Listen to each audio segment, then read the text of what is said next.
साहेबांच्या नेतृत्वात आता 1000 कोटी रुपयापर्यंतचे म्युनिसिपल बॉन्ड्स काढण्याची मुभा म्युनिसिपल बॉडीजला मिळालेली आहे आणि त्याकरताचा जो इन्सेंटिव्ह होता 20 कोटी पर्यंतचा, तो इन्सेंटिव्ह देखील 200 कोटी पर्यंत गेला आहे.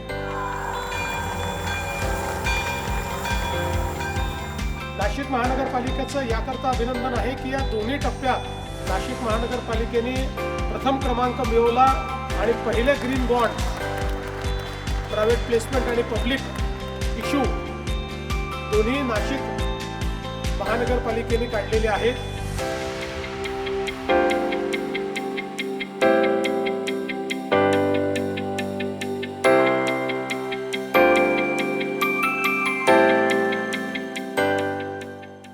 आजच्या दिनाच्या निमित्ताने आपण ज्या महिलांनी प्रतिकूल परिस्थितीवर मात करून आपल्या जीवनाचा मार्ग स्वतःच्या मेहनतीनं प्रशस्त केला, अशा सक्षम महिलांना आपण केवळ पुरस्कार देणं नाही तर त्यांचं एक प्रकारे जीवनाचा सन्मान झाला पाहिजे, त्यांनी केलेलं कार्य सेलिब्रेट झालं पाहिजे.